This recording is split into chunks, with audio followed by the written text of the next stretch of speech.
is like the last test I got at me. If this don't work, I'm like half giving up. Is this working? Lagging still. Hold on now. Is this working? Man, listen. I'm gonna pull up the stream on my phone, see if it's working. When I tell y'all, it seems like it's working. All right. Hey, it's finally working. Let me clean up my page real quick and get rid of what's good, Cam? Man, I just had to go live and delete these lives about 4 times in a row. We're a half hour late. OBS was wilding. My Wi-Fi was wilding. I'm clearly gonna have to call Comcast and be like, "Hey, yo, we gotta talk about these upload speeds because my download speeds are dumb fast. These upload speeds, on the other hand, nah, they ain't doing what they need to do. They not understanding the assignment. Let me see if I can get this game back on because I was watching the game earlier and I was like, is it a game messing me up? Like, what's really going on here? We had to drop the stream down to 720p instead of 1080p because things were just, it was just too much going on. Like, it was a lot going on. Stuff just was not working the way it should have. But 1080p, I mean, 720p still HD, you know what I mean? We can rock with that for today, and I'm gonna try to figure out why that was going. Bro, yeah, my fault on the notifications because I kept trying to restart it, retry it, figure out what was going on. I would fix something, try to go live again, it's still not working. The video was just stuck. Hey, Brody, thanks for pulling back up. Brody was here. The video was just stuck. Audio was coming through, but there was absolutely no video. But since we literally 30 minutes late, we're going to hop right into it. You know what I mean? We're going to get right into it. I'm trying to low-key get... Dang it. I was trying to get the game on real quick. Y'all know how I got the TV above. I don't know if y'all seen it. If y'all follow me on Instagram or TikTok, y'all seen my like office desk setup. So I'm trying to get the game. I was watching the game earlier. Let me mute this. Yeah, I was watching the game earlier. And I had turned it off because the stream was lagging so much. I was like, well, maybe me streaming the game is me streaming the game. Cam, nah, we not talking about the Lakers today. You're safe. We're not talking about the Lakers. Yeah, I was thinking me. Wait, is that 60? Hold on. What's this score? 63 to... My volume button is in the way of the... All right, 63 to 54. Atlanta is up.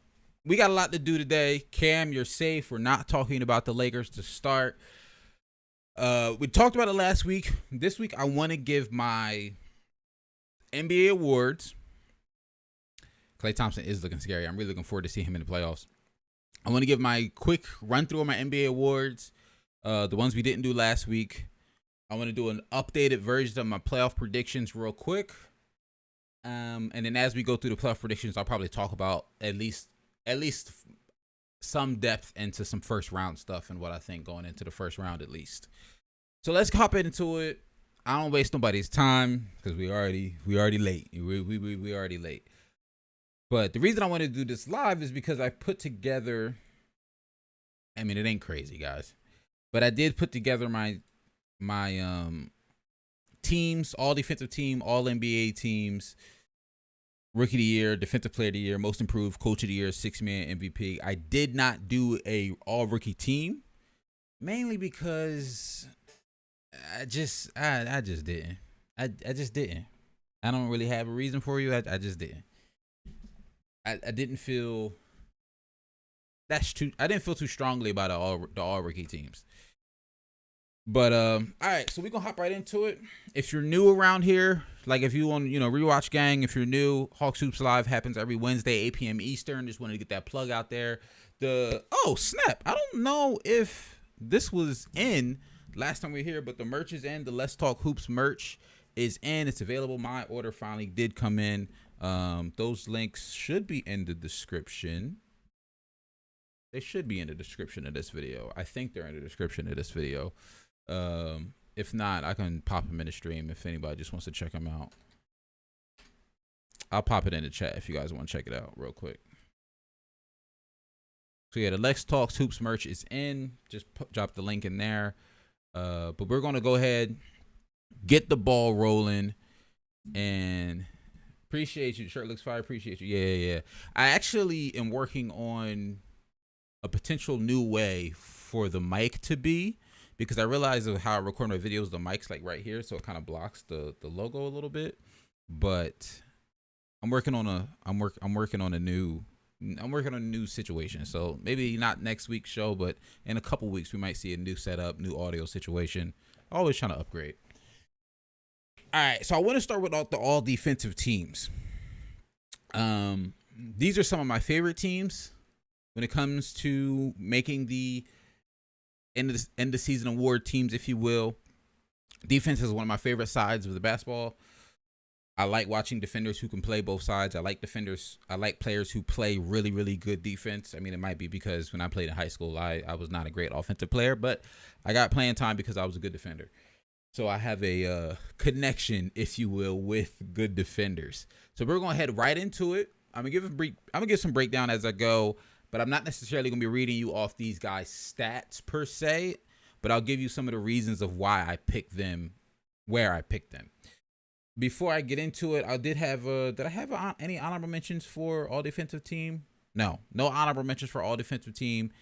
I feel like it's a pretty solid list. You can make some arguments for a couple of other guys potentially, but I think I got a pretty good list.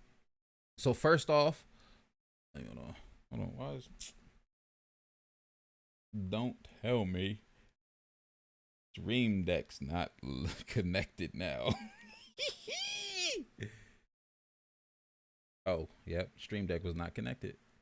Connecting is connected. But while that connects, I can do it through OBS. So we're going to go ahead and get started. Hawk, you're Pat Bev's long lost cousin. Low key, Cam. Yes, I'm Pat Bev's long lost cousin. Low key, low key. I was not a great offensive player in high school, but defense, I had confidence I can lock up people on the defensive end. Even when I play ball now, like, I mean, you can hit me on a little pick and roll action, but I'm really there to defend and rebound. All right. So my all defensive second team, this was tough. We had a lot of good defenders this season, but I feel confident with this second team. So Jrue Holiday, one of the best defenders in the league. One of the best perimeter defenders in the league. You ask all the elite guards, when they say who's one of the best defenders who guards them, Jrue Holiday's name always comes up. At the second guard spot, I wanted to do DeJounte Murray this year. He's having a really, really good season. He's one of the league leaders in steals. He's up there in deflections. He's a really, really good two-way guard. He kind of really reminds me of a budding Lonzo Ball in the sense that a really good two-way defender, but I think he has a higher offensive ceiling than Lonzo Ball does. But he's a really, really good perimeter defender. At the first forward spot, I have Draymond Green. Honestly, before his injury, Draymond Green was probably in the running for Defensive Player of the Year this season. He was having a really, really good season defensively. He was looking like that 2016, 2015 Draymond, being able to switch everything. Really had the Warriors defense looking menacing, mainly because of what he was looking like. And Brody, I'm not mad at you. That I went back and forth with that for a while of, do I want Draymond on the first team because he was playing so well earlier in the season. Like his play was so well earlier in the season before his injury, he very likely could have been all defensive, defensive player of the year. There we go. I'm trying to get my my windows right. So I got my notes up properly. Then I have Jaren Jackson Jr. Jaren Jackson Jr. was one of my honorable mentions for Defensive Player of the Year. I'll go ahead and just say that now. He probably would have been like third or fourth if I had to rank the guys. But he's been playing very, very well. He's played him alongside Bam. This applies for both of them. What I'm about to say next is they have covered some of the most switches in the NBA, meaning players who switch Meaning if there's basically a pick and roll or pick, as bigs, they've guarded some of the most guards this season in terms of jumpers, in terms of off the drive, and they've done a really, really good job at it this year. Jaren Jackson Jr., I want to say he was leading the league in blocks this season, but I'm not 100% certain. I know he was at least top 3. And Bam, he had an amazing season defensively. He's attributed to a lot of what Miami's able to do defensively. The switching that they do, the ability to fly out on screens, he gives Eric Spoelstra the ability to run a lot of different defensive looks. You'll see opportunities where Miami Heat might blitz a guard off of a pick and roll and immediately double. You might see something where they look like they're leaving a man open in the corner, but Bam has the foot speed and the quickness to be able to hedge out quickly and maybe get to that corner shooter. He just gives the Miami Heat a lot of versatility on the defensive side of the ball. All right.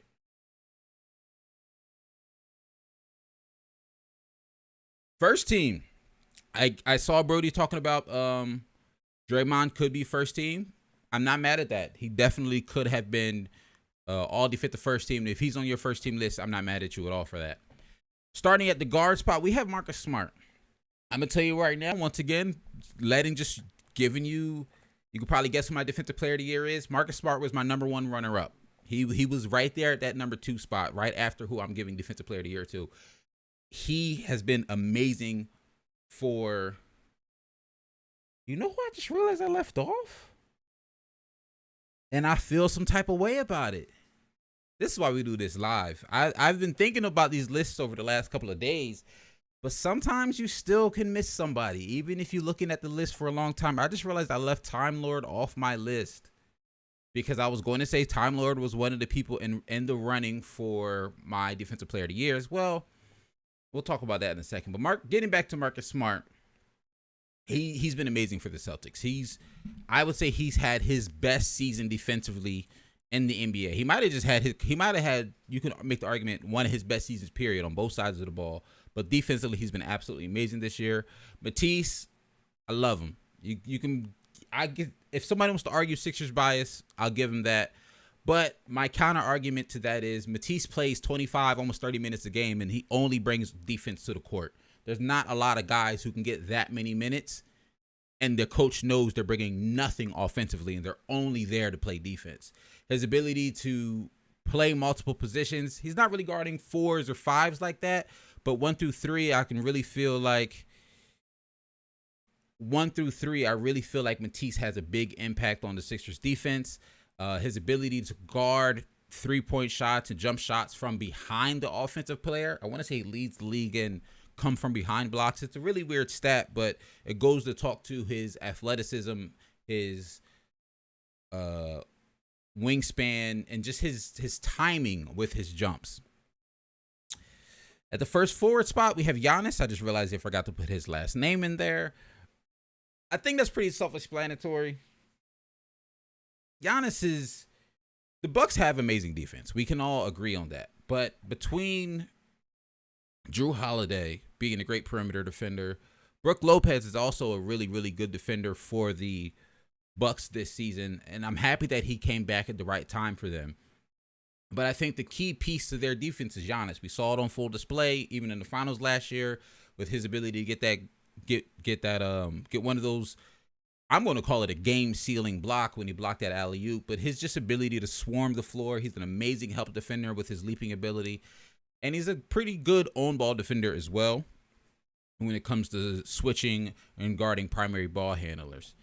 Mikal Bridges, he's the guy who I have for the second forward spot. Very similar to Giannis in the sense that he doesn't necessarily have some of the size that Giannis has, but he gives the Suns the ability to switch on a lot of screens. He has the ability to play multiple positions defensively. He's a really, really, really good on-ball and off-ball defender. And at the center spot, defensive first team, I got to go Rudy Gobert. I've said it multiple times. In my opinion, he's one of the best paint defenders in NBA history. Absolutely amazing paint defender. I will say, though, I feel like I snubbed Robert Williams. I feel like I snubbed Time Lord. I don't really know how that happened. So if I were to redo this list, I hate to say it, I'd probably knock Bam off, put Time Lord at that 5 spot on the second team, and then Bam would be probably my honorable mention for all defensive second team. Marcus Smart is an insane hustle guy. Brody said, Cam says, I feel like Robert Williams' impact on Celtics defense was better than Smart's. I would agree with that. I think a lot of, I would say in terms of defensive impact or priority, I would put Robert Williams over Marcus Smart.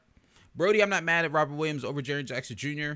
Only reason I had Time Lord at the 5 because I didn't look at it the exact amount, like his exact percentages per possession of where he played. But from what I can tell and from what I see, he usually plays the 5 and not the 4. That's why I'm giving him the 5 spot and leaving Jaren Jackson Jr. at the 4 spot. But not mad at that at all. Not mad at that at all. That way it allows you to have Bam and Time Lord on your all-defensive team. But that's my all-defensive list. I'm going to... That's crazy to me. I really forgot Time Lord. All right, you know what I mean? Nobody's perfect. I think next on here... Oh, next on here we're getting fun. So now we're getting into the all-NBA teams, right? I told you we hitting this... A lot of good defenders this season. You're right, Brody. A lot of good defenders this season. I told y'all we hitting the ground running today's show because we started 30 minutes late. So, all NBA third team. I'm gonna tell you right now, this is tough. The all NBA teams for me this year were really, really tough between guys having missed some time, between some guys really surprised me and having some breakout seasons.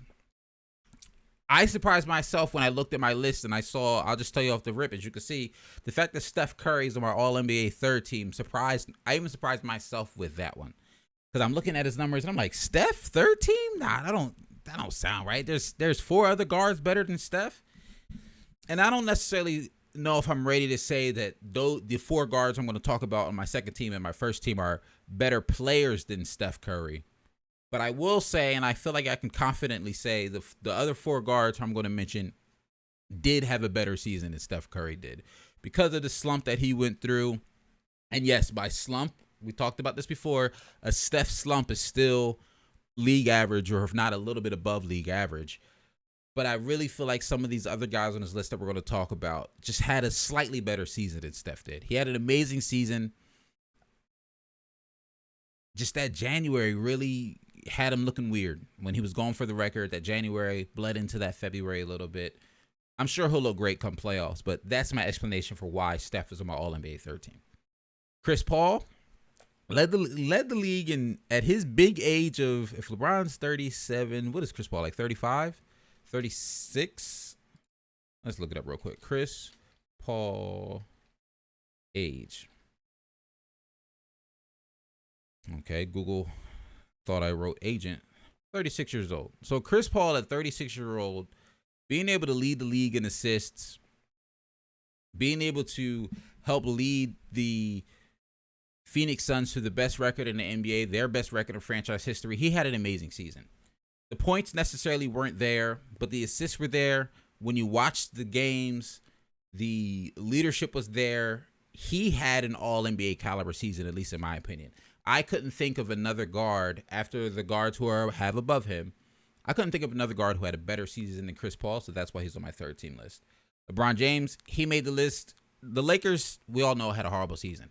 The reason LeBron James is third on my All-NBA list and potentially not higher, he had some really, really good numbers this season, but Brody kind of touched on the head what I'm talking about here. Brody says the NBA should consider third team. Oh, I misread what you're saying. You said the NBA should consider a third team for all defense. My brain read it as the NBA should consider defense when making all NBA teams. And that's why LeBron's on my third team. Defensively, he wasn't there like he's been in past years. That could be due to age, but I think some of that had to do with, I'll say, not being engaged all the time on the defensive end. I saw a lot of plays where it felt like he just took off, if you will. And but he still had a great statistical season. So LeBron James does make my third team. And it's crazy to say a team that was the 11 seed that's not even in the play-in tournament has a player on an All-NBA team. But he had a really, really good year. Numbers-wise, he had a really, really good year as an individual performer. I'll leave it at that. Pascal Siakam, Raptors fans. I told y'all back in when did I say this? late February, early March, that Pascal was probably going to be on my All NBA third team. He started out a little rough, I will admit. He started out October, November a little rough, started picking it up in December, and from then on, Pascal Siakam has looked really, really, really good this season. His numbers aren't necessarily better than some of the guys above him. That's why he's the third team. But I've seen his game evolve a lot this year. Yeah, we all make fun of not necessarily make fun, but we joke about the Pascal Siakam spin move. We joke about how much he likes to go to that spin move. And he did it a lot this year too as well. But I saw some more nuances from his game this season. I saw a mid-range pull up a little bit more. I saw a little bit better three-point jumper. I saw some better leadership from him. And I just wanted to give him some love. He had a really, really good season this year. My All-NBA third team at center is Karl-Anthony Towns. Towns had a really good offensive season. If you ask me, he had the third best season out of the centers this year. He was the third best center this season. I have him above Rudy in terms of both sides of the ball and just being a center. He had a really, really good year. I think he had his best year of his NBA career. I think some of that, and I've said it before and I'll say it again, I feel like I'm beating a dead horse here, but I want to attribute some of that to Patrick Beverley. We saw a side of Karl-Anthony Towns this year that I don't think we've seen in past years. We've never seen a Karl-Anthony Towns that played with the level of confidence that he played with this season. Now, last night, we'll talk about the play-in game a little bit last night, how he fouled out, had a really, really bad game in my opinion. But before that, just this season as a whole, we saw a really, really confident Karl-Anthony Towns. And I don't think we've seen that in years prior. So, All-NBA third team for Towns. Congratulations to him. Let me see what y'all talk about in the comments before we go to the next one. Brody says, never liked the Lakers' LeBron effort on defense. I'd agree with that. He also says, I feel like I need to watch the Raptors versus Sixers because I've been underrating them, and a lot of people have the Raptors as an upset. We're going to get into playoff predictions. A lot of people do have the Raptors as an upset. The Raptors are playing really well. And Brody, if you haven't seen a lot of the Raptors, I do suggest you watch at least a couple of games that series. You're going to see some good basketball. Cam says, he carried the Lakers whole year. Only players who really carried were Austin Reeves, Malik Monk, Avery Bradley. Oof. Wenyen Gabriel. I'm not even going to hold you. I haven't heard that name in a long time. But I will also admit, after like All-Star break, I did not watch many Lakers games. Moving on to All-NBA second team. On my All-NBA second team, it's where I have Ja Morant. This is where I have Ja Morant had a breakout season. We all know the amazing season he had towards the March, April-ish. A lot of people were saying is Ja Morant in the MVP conversation. Same thing about Devin Booker. People started making the case to have them in the MVP conversation. I don't think they're in the MVP conversation as a legitimate candidate, but they both had amazing years. Ja Morant stepped up a lot. In my opinion, he's a candidate for most improved player. I know some people, some of my boys that I've talked to on a regular don't. I do have Cat twice there. That's supposed to be. Hold on now. Hold on. I can fix that in half a second. I'm going to tell you who that's supposed to be. I'm going to tell you exactly who that's supposed to be. Because I don't even want to say it out loud. I don't want y'all to read it. You know what I mean? I was going back and forth with this for a while. So that's why Cat was twice. Good luck, Brody. All right.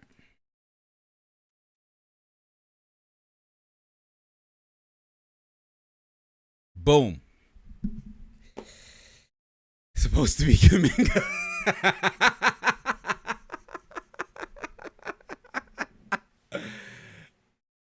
I'm going to go right to that since that's what I just changed. I'll go back to talking about, well, let me finish what I was saying about Ja Morant and Devin Booker.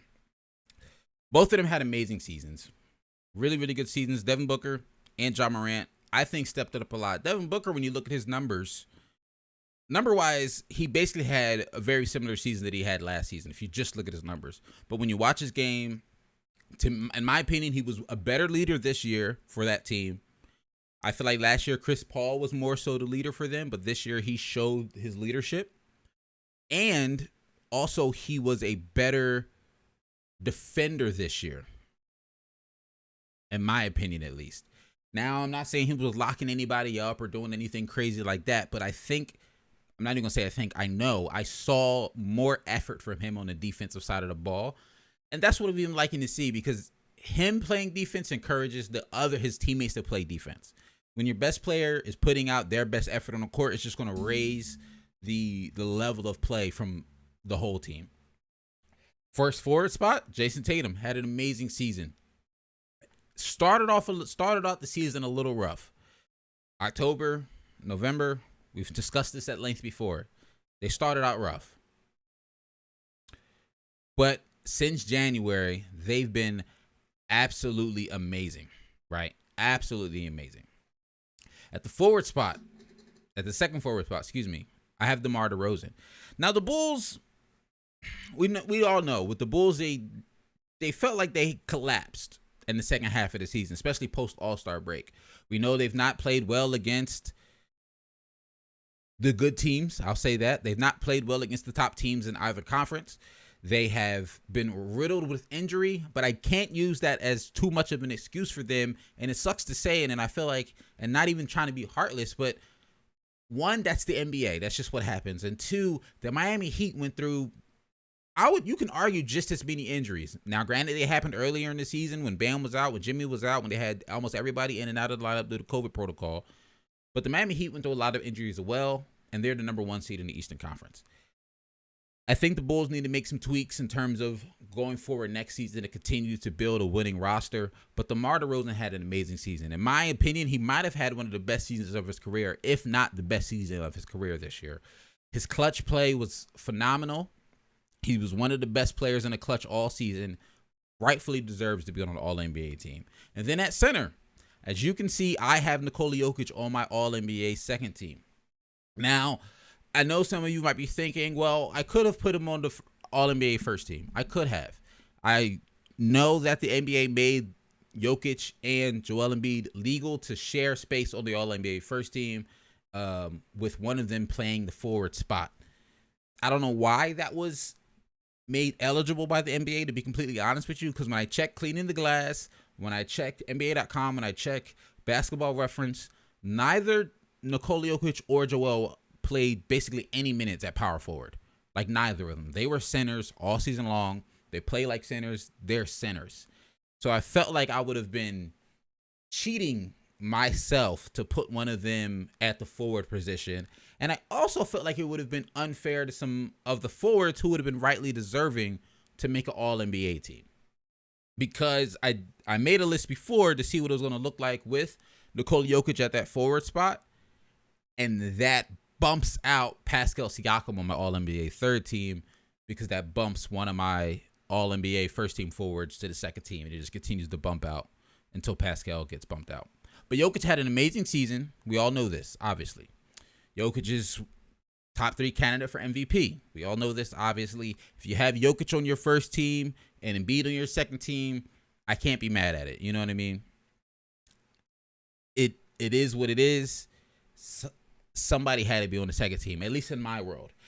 In real life, I think we'll see both of them on the first team because the NBA said that's a legal vote. I've already heard people like Kevin O'Connor, I want to say Colin Cowherd said it too. Like, I've already heard a couple of media personalities or NBA journalists who have votes say they're putting both Nikola Jokic and Joel Embiid on their first team. I just didn't want to do it for my sake. That's all. Brody says Tatum is the post All-Star MVP for him. I'm not mad at that. He had a really, really amazing second half of the season.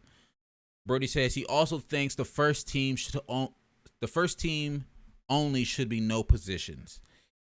That's an interesting one there. I don't know if we'll ever see something like that. I don't think they should go completely positionless, but I think a nice middle ground would be just give me 2 backcourt spots and 3 front court spots. Get rid of guard, forward, center. Just say 3 front court, 2 backcourt, and that just be it. And that could be for all the All-NBA teams. That could be for the all-defensive teams. I think that should be for the all rookie teams. Like, that's how we should go about it moving forward. Because when you think about it, that's what we do for All Star. It's no longer guard, forward, center for All Star. It's just front court and backcourt players. And the way the league is evolving, with some of these, we still now thankfully have some dominant centers who play center. Jokic, Embiid, Cat, Rudy. We have guys like that. But then we also have a lot of guys who can do a little both. Like Bam can be a 5 or a 4. Time Lord low-key could be a 5 or a 4. Jaren Jackson Jr. could be a 5 or a 4. So when you get the players like that can be flexible, and since the forward position is such a heavy talented position in the NBA, I think we would benefit from moving towards just a front court, back court, and all of our awards. That's just my 2 cents. And then we have All NBA first team. Let's pull this up. I'm not gonna hold you. I surprised myself when I made this team. I surprised myself for a couple of reasons. Going into this NBA season, and you might have heard me say this before, I said something at the beginning of the season. I kind of updated to get it in the middle, and then like maybe 2 weeks ago, I basically said I see it now. Going into this season, I was not seeing, and I don't want to use the word hype, but that's because I feel like people say hype as a negative connotation. Going into this NBA season, I'm going to say it anyway, I didn't see the hype behind Luka Doncic. I knew he was an amazing player. I knew he was a really, really good great player, but I saw a lot of NBA lists having him top 5, top 5 in the NBA, right? And going into the season, I didn't see that. And I don't know if I'd still say he's a top 5 player in the NBA, but I think he had a top 5 season in the NBA. And that's how I look at the All NBA awards, because to me, it's like, it's semantics, and you might say it's like getting into the thick of things or being real nitpicky, but I think the All NBA awards might not necessarily say someone's a better player than someone else, but to me, it more so means someone had a better season than someone else, right? So Luka's my first guard. I think he had a really, really amazing season. I think from January on, the Mavs as a whole looked really, really good. He was orchestrating that offense very well. He was scoring the ball well. He was assisting the ball well. He had a really, really good year. Now, Trae Young, I knew this was going to be I see y'all in the chat. I knew this was going to be a controversial take. Cam says he wouldn't have Trae that high. He said he wouldn't have KD that high. Brody says it's so hard to pick the guards. Do you go off of record or stats? I'll talk about that in a second. Cam says I would have Ja, Book, or Steph over Trae. And I'm not mad at that. If that's your list, that's your list. I'm really, really not mad at that. And I would get it. When it comes to me, sometimes when it comes on the All NBA team, especially when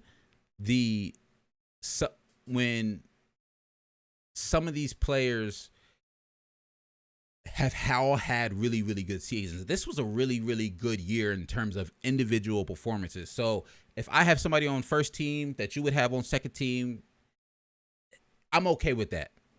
I am, because to an extent, almost at the end of the day, an All-NBA selection is an All-NBA selection.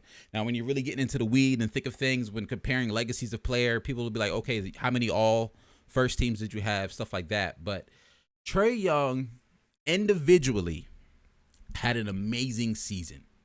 To lead the league in total points scored, to lead the league in total assists scored, and when you look at the per game breakdown, I want to say he's either third or fourth in points per game, and he's either second and third in assists per game. To shoot at a really high percentage, his field goal percentages was solid all season long. He had a really, really, really good individual season. I think his team didn't necessarily have the success they had last year. Mainly, in my opinion, because I think last year they surprised a lot of people. They started out the year rough. They switched head coaches. He changed some things. And then they caught a lot of teams off guard, in my opinion. But in that second season, after having success, coaches know how to game plan against you better. And I think them as a team might have struggled with that. But Trae Young had an absolutely amazing season. And Matthias? Is that how you pronounce that? That's my guess. If I said it wrong, I do apologize. Matthias says individually Trey had a great season, so I could see that, but I would choose Ja before him. And I'm not mad at that. You can have Ja ahead of him. The reason I have Trey here though is the shooting, is the assisting, is the running of that offense. And it's not, and I don't even mean that as a knock to Ja that his team has been successful without him. I think that just means Ja has a way better team. The Grizzlies are just a way better team than the Hawks. I have Trey on my first team. Like I said, I surprised myself with this. So if you have a different one, I'm not mad at it. That's just my team. Giannis at the forward spot, I feel like that's low-key self-explanatory. He's an MVP candidate. He had an amazing season. He was on my all-defensive team as well. He's amazing. He could low-key have another year where he walks out with MVP and Defensive Player of the Year. That's the type of year he had. Now, Kevin Durant on my All-NBA first team. I saw some people say, Cam said he doesn't know if he would do that either. And I can get that. But when I looked at, because who did I put? Like Tatum, DeMar, both had really good years. LeBron, Siakam had really good years. The only person I can see, and this is me personally, because I looked at this for a while, the only person I can see potentially being above Kevin Durant and being in the number one spot is Jason Tatum. But when I look at the year Kevin Durant had, because without his injury, I don't think the Nets are a play-in team. The Nets only won games when Kevin Durant went off this year. Kevin Durant had an absolutely amazing season before his injury.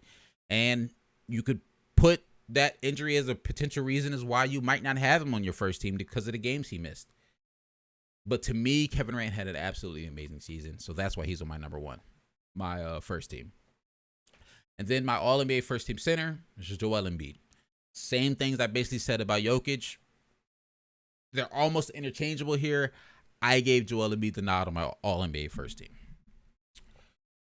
Next up on the awards list, I got to double check it before we just go down. We might just continue. I would have Tatum first team, KD on second team with DeMar. I feel that, and that's what I'm saying. That's what I'm thinking. Cam, that's Tatum is the only guy I could see over KD in the first team. I truly think that front court is obvious. Oblivious? Obvious? What front court? I truly think that front court is obvious. I might be misreading that one. Matthias. So next up on the awards list for tonight, let's talk about Rookie of the Year. I can't remember if we said this last season. Last episode. I don't know if I shared my Rookie of the Year. I'm telling you right now, we're not doing an all-rookie team. I think I said that, but we're not doing one. But my Rookie of the Year came down to three guys. Cade Cunningham, Evan Mobley, Scotty Barnes. Hey, Morgan, what's up? Thanks for pulling up. Morgan, you late, but you low-key not late. Because I was late because I was having issues with streaming. I couldn't get the streaming started. Oh, KD, Giannis, and Joel on the first team. See, I agree. There was the first three names I wrote down when I put together my All-NBA first team. The first three names I wrote down, KD, Giannis, Joel. It took me a second to figure out the guards. So in terms of Rookie of the Year, to me, there were three finalists. Scotty Barnes, Evan Mobley, Cade Cunningham. Cade Cunningham had an amazing season. It's not necessarily his fault that he couldn't play the whole season, but for me, that's kind of what took him out of the race. Evan Mobley and Scotty, then I had Evan Mobley and Scotty Barnes. Scotty Barnes had a really, really great year. I feel like, to me, he has the most complete game out of these three guards. At least he showcased the most complete game this season. Evan Mobley showed amazing two-way play and absolutely amazing defensive ability. But my Rookie of the Year, Scotty Barnes. I think his ability to come in, and this might sound like I'm attributing this award to his team's success, but that's not what I'm trying to say. Hear me out here. I think Scotty's ability to come in and immediately contribute to winning basketball, because Evan Mobley did the same thing as well. Evan Mobley did as well, so I want to give him his love as well. But both of their abilities to come in and contribute to winning basketball, to contribute to teams who, honestly, we might have went into the season thinking the Raptors had more of a more expectations than the Cavs, but I don't think either teams had high expectations. But for both of them to be able to come in, contribute to winning basketball, play, and still play their game, showcase what they're able to do, it was very, very impressive to me. I'm really looking forward to see this year's class of rookies continue to grow and continue to have NBA careers. Honestly, I think, like I said, I didn't make a list, but if the guys who make the all rookie teams, the first team and second team, like I can see, like it'll be probably Giddey in there. It'll be guys like Herb Jones, low key might make one. I don't really know, but he might. Like I can see this year's rookie class having a long career. Is what I'm trying to say. I respect Scotty, but I think the impact Mobley had has put him in Cleveland ahead in that race, and that's fine. I get that as well. Mobley had a big impact on the Cavs this year. Maybe it's some bias, but I just like Scotty's. I really, really like Scotty's game, and I really, really like what he was able to show us and put on display this season for the Raptors. Brody says Austin Reeves is going to be nice. Lakers should start a rebuild. Malik Monk, Austin Reeves, Trey LeBron, and AD for good potential. Did my water bottle just get stuck on me? Come on now. Uh-oh. Come on now. When you thirsty, but your water bottle gets stuck. As y'all can see, this is not my normal one. Mine broke, so I gotta use my wife's.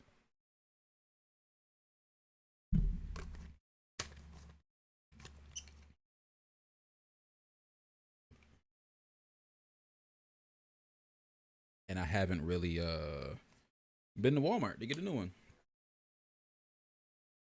Next up, everything doesn't want to work today. My Stream Deck is not even working still. Like nothing wants to work for me today. We're going to get through this show though. We're going to get through this show. The next one on the list. Okay. So the next award up is Defensive Player of the Year. I feel like this one, to me, there were some candidates, but it was almost like a no-brainer for me. I think the candidates that I had to me, there were two legitimate candidates. There was Rudy Gobert and there was Marcus Smart. I think there could be arguments for people like Time Lord. And the only reason to me Time Lord's not in the conversation for Defensive Player of the Year, and I have Marcus Smart more so in that conversation, is because I feel like they didn't really unleash Time Lord until halfway through the season. Marcus Smart was doing Marcus Smart things the entire season, if that makes sense. Another candidate who's like in the conversation but not really fully a candidate, the only other person I can really see is Jaren Jackson Jr. If Bam was healthy all season, I think he could be in this conversation as well. Those are just some of my honorable mentions. But my two actual candidates were Rudy Gay and Marcus Smart. Why didn't I consider Bam or Giannis for Depoy? Bam, he's in the conversation, I think. I was about to say similar to Draymond. They're there, but it's health. If they were there all season, I think they would probably be more so in the conversation. Their injuries took them out of the conversation for me. They had amazing seasons defensively, especially Bam and Draymond. If you ask me, honestly, if Draymond doesn't get injured, it's his award to lose. He was playing that good of defense this season, and probably Bam would be my number two. But to me, Rudy and Marcus were also having elite defensive years. And sometimes, for me at least, when it comes down to picking straws, I look at who was healthier longer. And that's why those two guys aren't in the conversation. Mikal Bridges, I wanted to show some love to him. He made one of my all-defensive teams. But to me at least, he wasn't really in the running for Defensive Player of the Year. He gets like an honorable mention nod. I'd be curious to see when the official voting comes out to see if and how many votes he gets, because I think players like Draymond will get more votes than him. I think players like Giannis will get more votes than him. I think Bam will get more votes than him. So Mikal is like in the conversation, but I'm very curious to see exactly how many votes he would get. Giannis, I think, could be in that conversation. The only reason I think, at least me personally, I didn't have Giannis in it all the way is because Brook Lopez wasn't there this season. And what I mean by that is Giannis's the year he won Defensive Player of the Year, and I'm not please don't misinterpret what I'm about to say. I'm not attributing his depoy only because they had Brook Lopez there, but I think Giannis's great ability is being able to be all over the floor, to be able to swarm the floor. Without Lopez there behind him, kind of sort of anchoring the paint, he had to more so focus on an individual assignment, an individual matchup. That's not necessarily a bad thing. If he won Defensive Player of the Year, I wouldn't necessarily be surprised, but he's just not my guy. My guy this year for Defensive Player of the Year is Rudy Gobert. I think Rudy, and it's funny to say because when I'm about to pull it up right now, because off the top of my head I don't know.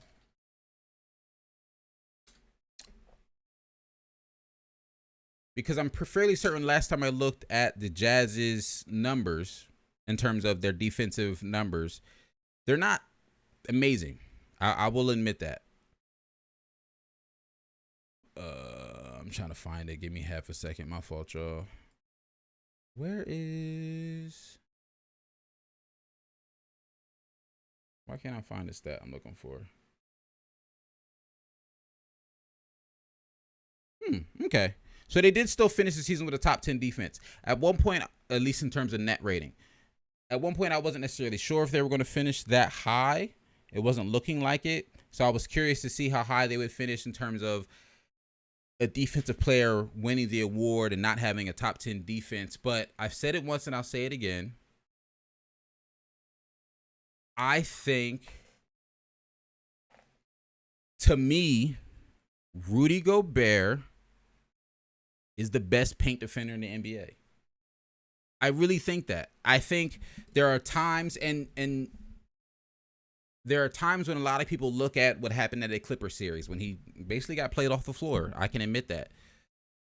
But I always have to sometimes remind myself that these awards are regular season awards. And in the regular season, to me, Rudy Gobert is the best paint defender in the NBA. And yeah, what about Giannis is a great question. To me, what separates the two is Giannis is an amazing defender. Don't get me wrong. Giannis has the ability to move all over the floor and do a lot of stuff. But at least to me, Rudy's the best paint defender. And part of that could be how the Jazz run their defensive schemes to make him look as good as he is. The fact that they funnel so much action to him because they know they can stop it, because they know he can stop it. But when you look at players who have contested some of the most shots in the paint, Rudy's up there. Rudy's, I want to say, top 3 in the most contests in the NBA this year. And I want to say amongst those players, he has the lowest percentage. Players don't finish over Rudy. He's a really, really, really good defender. Doesn't necessarily hit you with some crazy stuff. He might not be the highest in blocks. He might not hit you with the amazing, chase down blocks, hitting it to the 10th row, but he's going to play really good defense. He's going to play straight up defense, or you're not going to finish at a high rate in the paint if Rudy Gobert's there. Now, in the playoffs, that could be a different story because in the playoffs, coaches have the opportunity to try different things and game plan differently than they might normally play. But in the regular season, to me, Rudy was Defensive Player of the Year. Now, if Giannis wins it, I wouldn't be surprised and I wouldn't be mad. If Marcus Smart wins it, I would be surprised. I just don't see the NBA media giving it to a guard when Rudy had a really good season, when Giannis had a really good season. But I wouldn't be surprised if Marcus Smart won it either. Now, if anybody other than those two guys won, I'd probably be happy for him, but I would be very surprised. Let's see what y'all talk about. Brody says, he said, I'm tripping for Rudy for Depoy. We got a Warriors fan. Who's a Warriors fan? I think I've seen Rush and Trey carry their team's defense.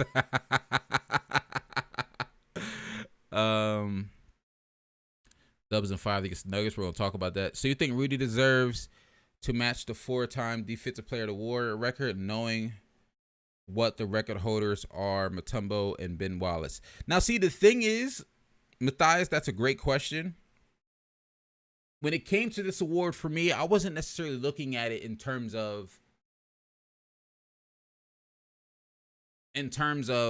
him winning this award puts him in rare air, if you will.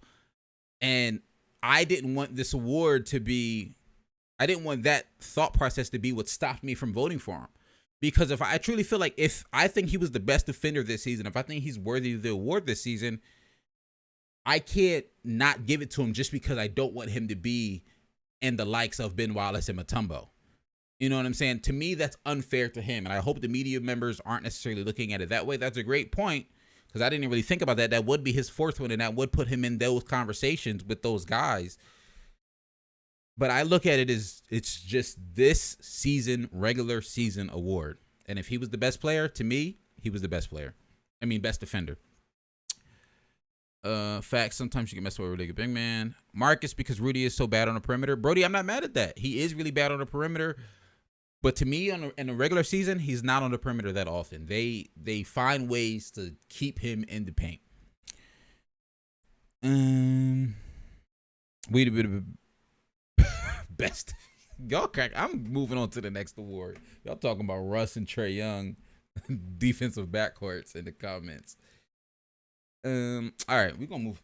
How we already been live for an hour? We're gonna go through these playoffs fast. I hope y'all know this. I'm just letting y'all know now. Most improved player, I'm going with Tyrese Maxey. I just am.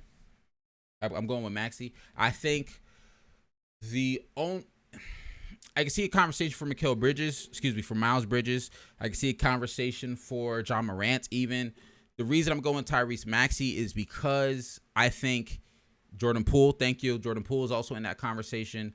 To me, personally, the reason I'm going Tyrese Maxey is because he basically went from a person who was off the bench to top 5 in three-point percentage this season, primary ball handler for his team, stepped up big. He stepped up huge for the Sixers. That's why me personally, I'm going Tyrese Maxey, because I didn't see this leap coming from him. And you can make the argument the skill set was already there. He just took the leap because he had more time on the floor. But I feel like, to me, I'm seeing more things from his game that I haven't seen in the year prior. Poole or Ja, I'm not mad at that either.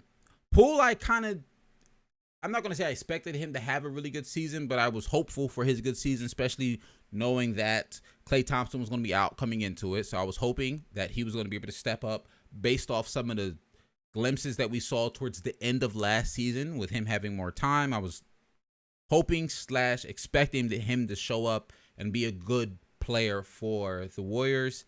Ja is an interesting one. I think he's a candidate for real. I think he's a legitimate candidate to win it. I know some people are like, I don't know if he's a candidate because he was the number 2 overall pick, because he came in with high expectations, and because he was basically a star last year. I think he could be in the conversation. I'm just going with Maxey. Really have not heard his name a lot, but Ja is in there too, of course. Brody is really a Warriors fan. He came from in and out of the last league to the second option on the championship caliber team. That might be the most improvement of all time. Oh, you talking about in terms of Poole? I mean, yeah, he had a good season. He had a really, really, really good season. Wiggins is interesting. I thought about Wiggs. The only reason I didn't necessarily go with Wiggs, because when I looked at his, not to say I only look at people's numbers, when I look at his numbers, he didn't really improve much to me. Now, in terms of, and I've said this before, in terms of him improving, in terms of contributing to winning basketball, contributing to basketball that matters, basketball that counts, yes, of course, he had a tremendous improvement in terms of that. But in terms of just being a player out there, like him as an individual, to me, he's not really in the running for most improved. That's just my opinion, though. Next. Next on the list, I'm not even gonna do no big, what's the looking for, pretense for this, or no big preamble for this. 6 million years, Tyler Hero. Tyler Hero on my 6-minute year probably since January, February. 20 points a game off the bench. Huge part of the Miami Heat's entire system. Like, they heavily rely on him to do what he does. I think, and they continue to move him to keep him in this type of role. He might grow out of it as he continues to grow and develop his game. But if he could continue to thrive in a 6-man role, we're looking at a Manu Ginobili-esque player coming off the bench. Like, that's the type of role I can see Tyler Hero having moving forward in the next couple seasons in his career, because he could start. Tyler Hero is a starting caliber player in the NBA. He could start for basically every team in the NBA. But the Miami Heat have a great weapon coming off the bench. I feel like he's pretty self-explanatory.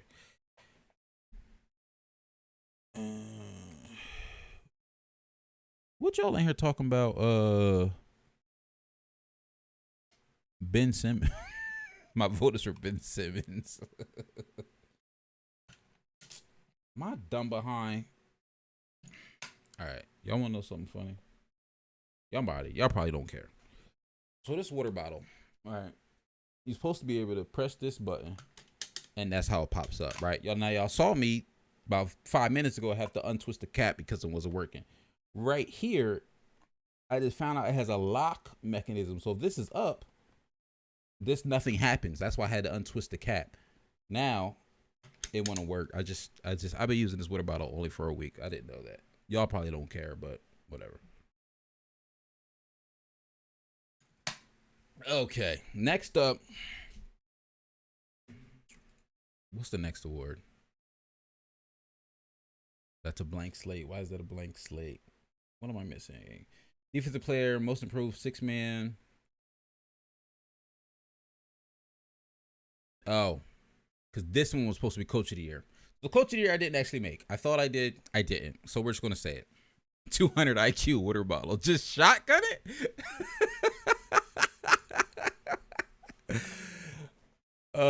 Nah, I was mad confused. Coach of the year, I thought I made a slide for it. It's blank. I guess I forgot to write it down. But to me, my coach of the year is Monty Williams. I think he was robbed last year. I'll be real. I think he was robbed last year. I think he should have won it last year. I think the reason they gave it to... Did Tibbs win it last year? They gave it to Tibbs, right? Tibbs won it last year. Because no one expected the Knicks to be as good as they were. This year, I think the Suns came in with expectations. Obviously, to me, they blew those expectations out the water. Franchise record and wins this season. Best record in the league by far. The team looks absolutely amazing. Monty Williams should win it this year. To me, he really, really should. The only other coach I can see in the conversation and who I low-key think the media might give it to is Taylor Jenkins, the coach of the Memphis Grizzlies. Because very similar to what they did last year with Tibbs, I don't think people saw Memphis doing what they did this year. And the fact that they won so many games when Ja sat out this season goes to one, obviously, amazing players on the court. They're just a very well-constructed team. But two, that's a sign of really, really good coaching. Really good. Kerry, why you say Doc Rivers throwing me off my whole train of thought? That's a sign of really good coaching when your team's best player is out and your team can continue to win games at a well above 500% clip. So the only other coach I can see potentially getting it from Monty Williams is Taylor Jenkins, but my pick is Taylor Jenkins. And now the last award, the one I'm sure everybody's been the most excited to hear about, the one they've been... I'll ask you that before I go to the MVP award.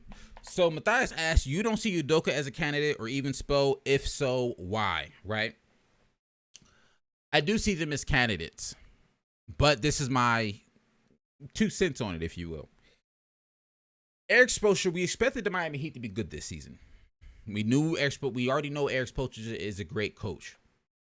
The Miami Heat went through a ton of injuries in November and December, right? When Bam was out, I want to say Jimmy was out for part of that time. PJ Tucker was out for a little bit there. They went through a lot of injuries there. However,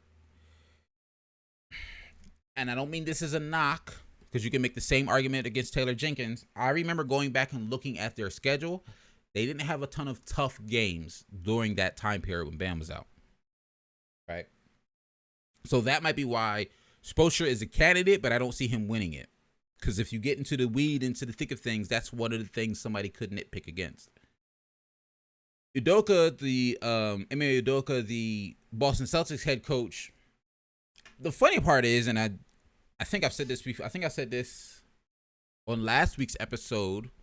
I was questioning his coaching ability altogether in the beginning of the season when the Boston Celtics were not playing well.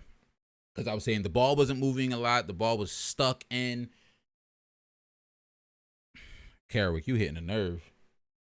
I don't got the poster up yet, but low key it's about to be the white poster that replaced that Sasuke, Naruto, and Kakashi joint. You hitting a nerve asking if Dwight is overrated. We might talk about that in a second.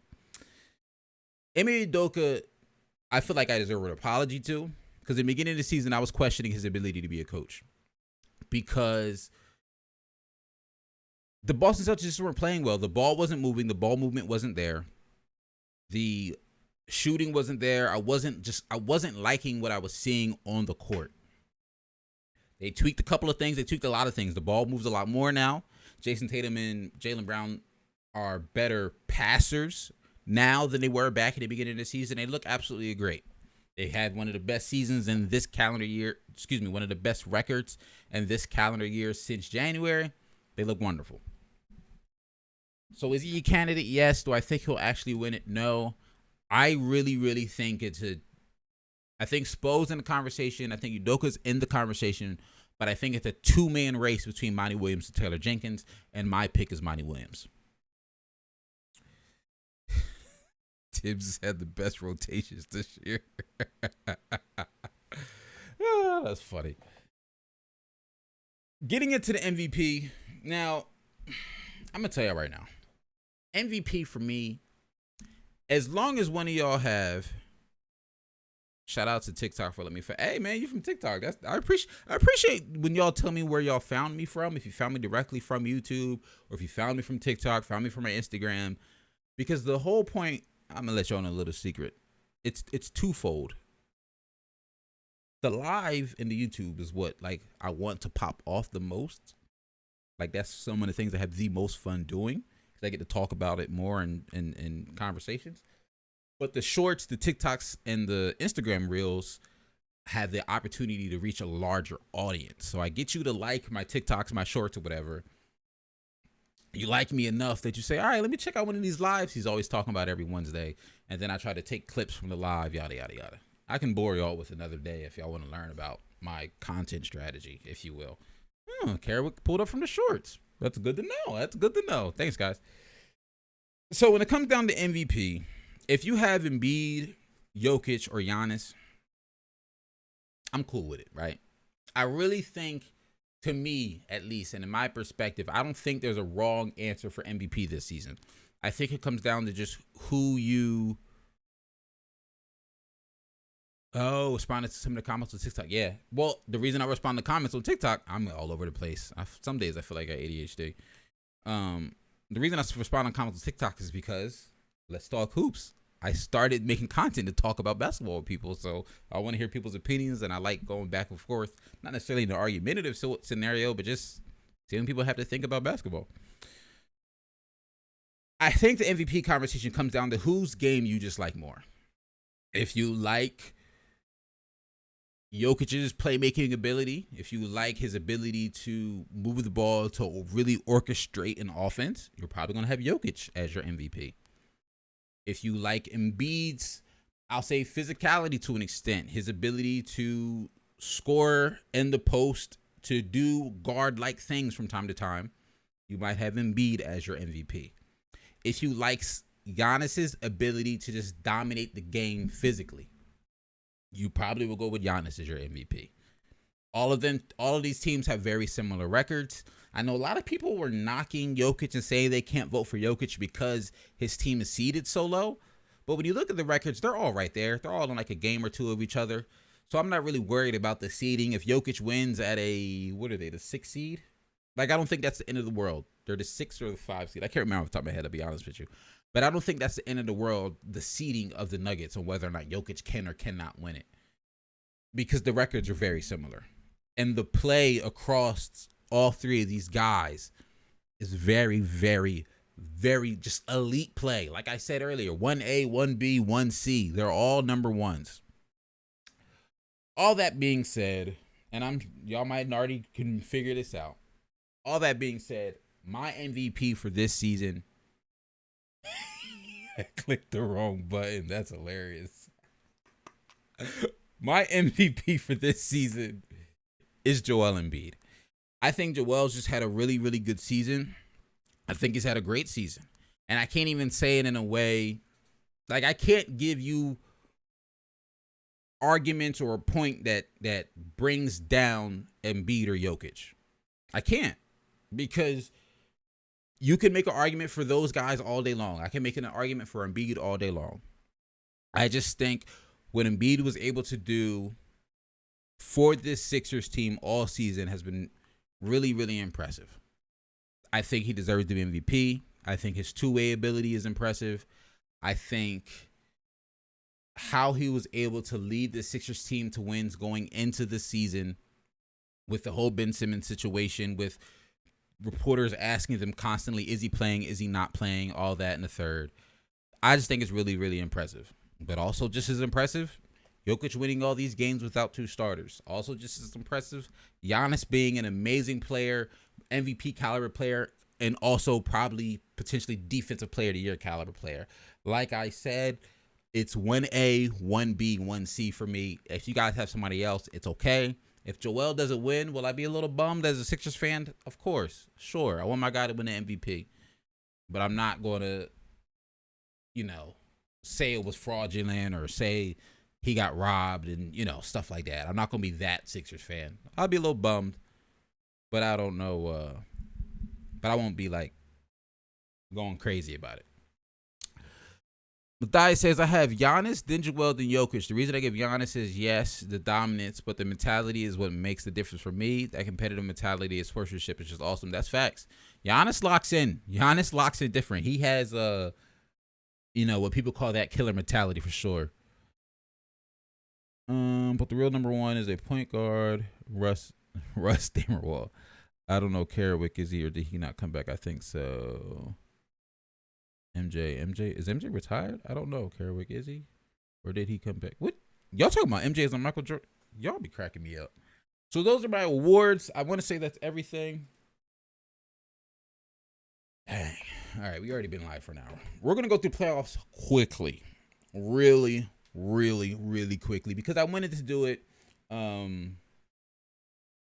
And there's not a ton of change from last season. I'm not going to go on crazy in depth just because we've already been for an hour. And I don't want to bore y'all at this point.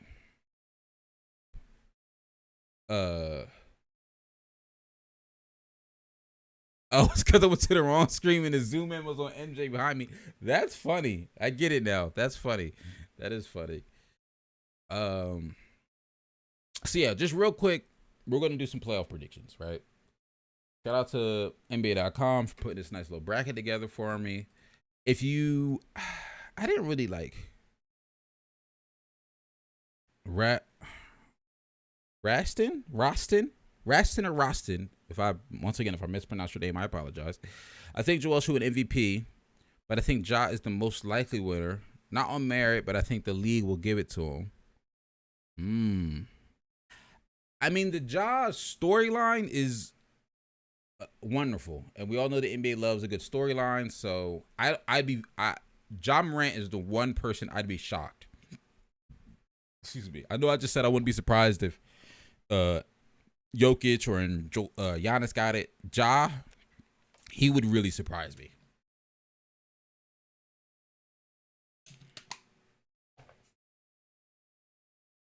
All right. So let's get into this.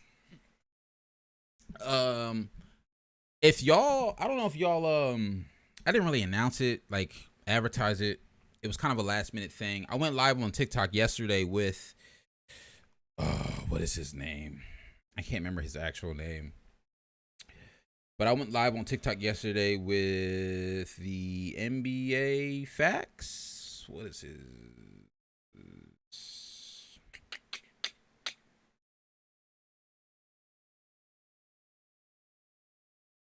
Why can't I find? Oh, I went live on TikTok yesterday with the basketball files on TikTok. If you guys follow him, and we went over our playoff predictions. So I did this yesterday, so I have my thoughts already. I'm just gonna redo it with y'all, so it's on my channel as well. But before we get into it, let me see what y'all talking about. He may have a point because I think the NBA is all in for him. The future, the face of the organization. It's either him or Luka. Make sure you lock your water bottle so nobody drinks.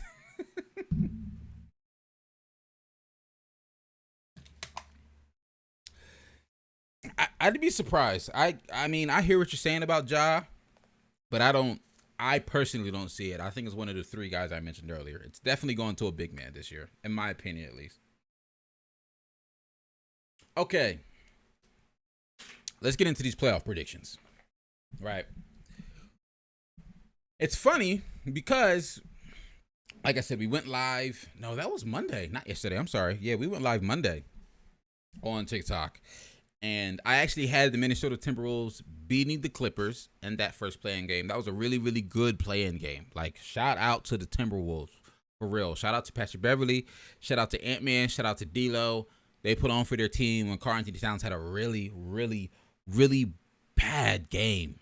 Like, bad game. He was not... Karl-Anthony Towns was not doing what I thought he was going to do coming into this game. I thought this was an opportunity for Karl-Anthony Towns to really show out. I just put him on my All-NBA third team. I thought this was an opportunity for him to show out, show what he can do. And he had guys like Robert Covington locking him up. I saw Reggie Jackson guarding him at times. I saw Nicholas Batum guarding him at times. He was doing way too much on the perimeter. And I know he's an amazing shooter. I know he has the ability to put the ball on the floor and make some move from time to time. But when you have a guard guarding you and you try to drive past them, that usually does not work for bigs. You get in the post.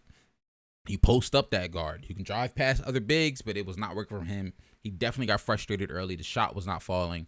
And got in foul trouble and fouled out. Really, really bad game for Karl-Anthony Towns. But Minnesota pulled through for him. We're going to start out with... I saw...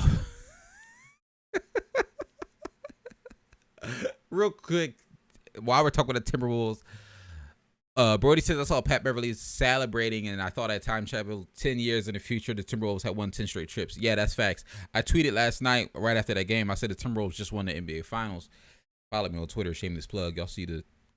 Oh, why'd you look at that? My Twitter handle is not on this overlay. I just realized that. Gonna have to add that, make sure that's there for next episode. But I want to say I'm just Hawks Hoops on Twitter. Not that all y'all about to run and go follow me or nothing like that, but Hawks Hoops TW. Hawks Hoops TW for Twitter. That's what I am on Twitter. And yeah, they were going a little crazy. Do you think Cat falls under pressure? We will find out soon. I don't necessarily think he fails under pressure. I just don't think he was thinking right. Like, as a cop-out answer as that sounds, I just don't think he was thinking. Like, he should have been in the paint against these guards instead of at the three-point line. He spent way too much time at the three-point line. So I don't know if I put that on him.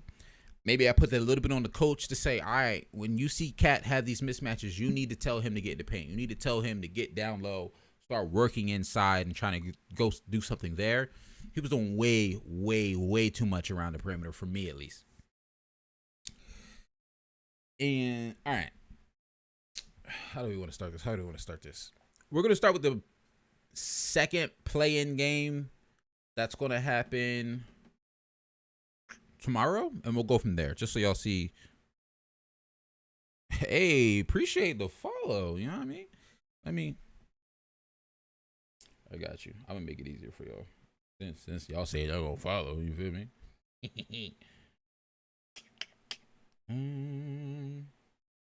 All right, I lied. I thought I was going to make it easier for you. I thought there was a way to like share your Twitter, like a link, but I don't see one. But yeah, I'm just Hawks Hoops TW. Real quick, play-in games. So I thought the Timberwolves were going to win. They won. I thought the Nets were going to win. They won. So now we're looking at the Cleveland Cavaliers now have to face against the Hawks. The Cleveland Cavaliers now have to face the Hawks because they lost against the Nets, obviously. And the Clippers will have to face against the winner of the San Antonio-New Orleans game that's on right now. If you ask me, regardless who comes out of the game, I have the Clippers winning. So it'd be Clippers versus Suns in the first round for me. On the other side, however, Cleveland versus Atlanta, low-key, I think I have Cleveland beating Atlanta. I think they're a better team. I could be wrong. Trae Young really could surprise me.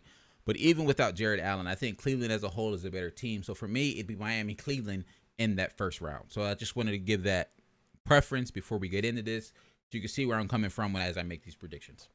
I'm going to start out West.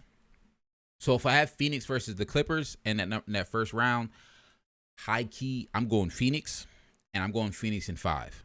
You're going to see a trend here. I don't think Phoenix has any flaws. I think they're an amazing team, and I honestly, against the Clippers, I think they match up very, very well. They have really good perimeter defenders. Mikal Bridges is going to have a good time. Is going to be able to have a good time playing against Paul George, Devin Booker, Chris Paul. Like, the Clippers have good perimeter defenders. The Clippers have really good perimeter defenders. Don't get me wrong. I just think the Phoenix Suns are a better team. So I'm going Phoenix in 5 here. Right. I'm going to slide down to this Memphis Grizzlies in Minnesota. Now, this is, I think, the first round matchup that I'm looking forward to the most outside of the 76ers in Toronto, because I think this has the potential to be the closest one. But I think I'm going to go with Memphis here. They've been the better season. They've been the better team all season. I think they're better coached.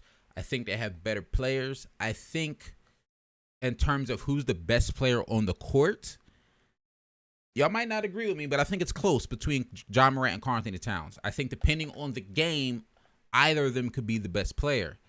However, just based on what I've seen this year, I think Ja Morant's going to step up a little bit more than Karl-Anthony Towns is. And this isn't me trying to say that Karl-Anthony Towns shrinks under the brightest of lights. I just think Ja Morant's going to have a better series, and I think the Memphis Grizzlies are going to pull this one out. Now, is it impossible for Minnesota to win this? No. So that's why for this, I would go Memphis in 7, because I think this could really be a very close series and a very entertaining one. Golden State Warriors versus Denver. Now, we now know that Michael Porter Jr. isn't coming back. Jamal Murray is not coming back. So it's just Jokic. And if it's just Jokic, and by this time, from literally the reports I read today, it's looking like we're going to have Steph Curry back for game 1, round 1 of the playoffs. And if that's the case, I got Golden State Warriors winning in 6. I think Nikola Jokic is going to have a really, really great series. I really, really do think he's going to have a really great series. But I don't know what the rest of those guys are going to do to help him win. Because if Jokic drops 30, I don't know how much more we're going to get from the rest of the team. They could show up for a game or two. That's why I got it in 6. But I don't see them showing up for 4 games to beat the Warriors.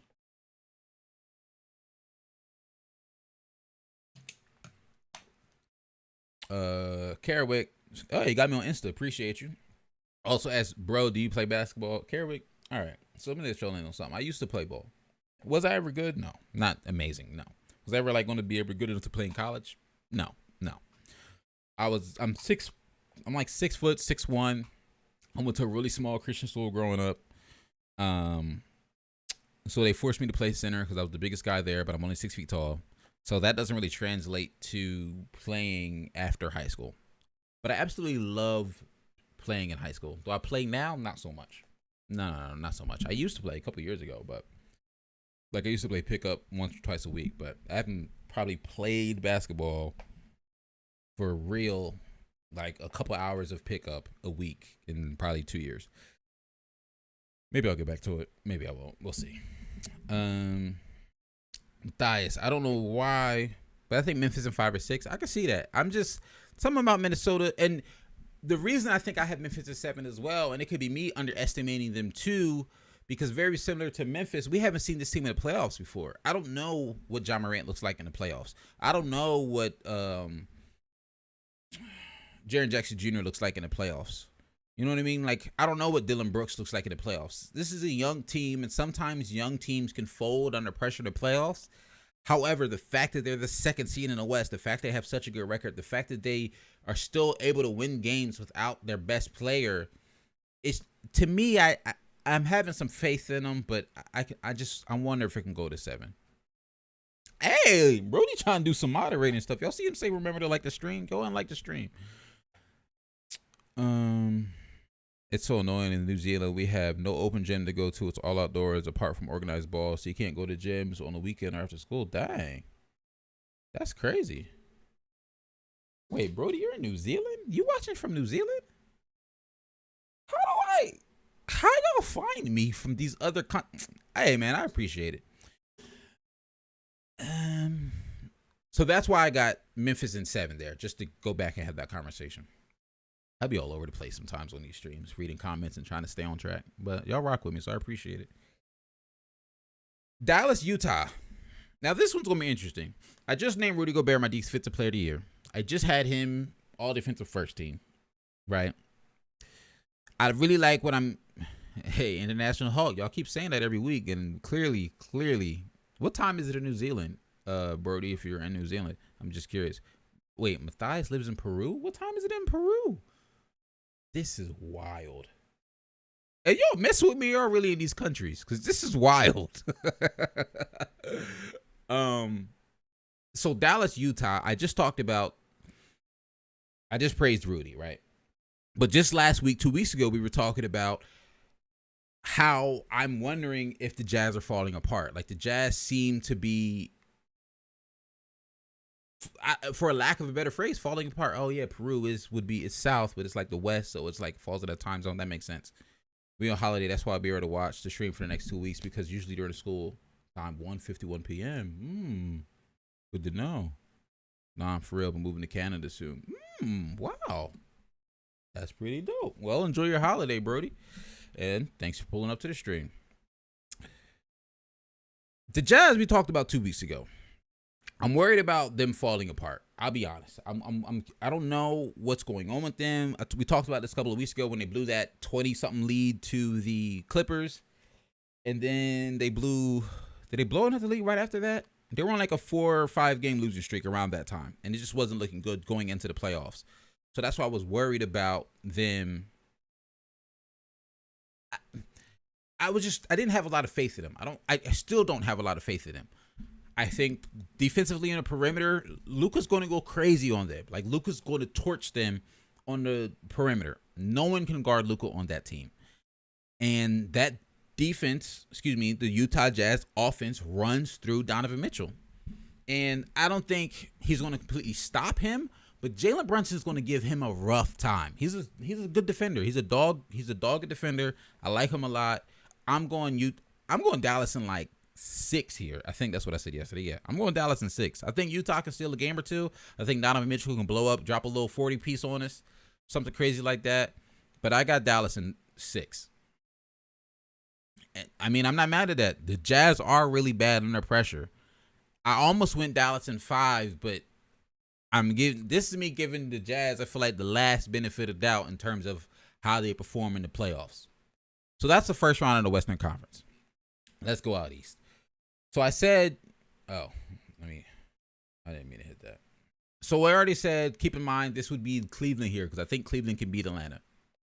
And I think that game's tomorrow. Is that game? Yeah, I want to say that game would be tomorrow or Saturday. I can't remember. No. Yeah, I can't remember.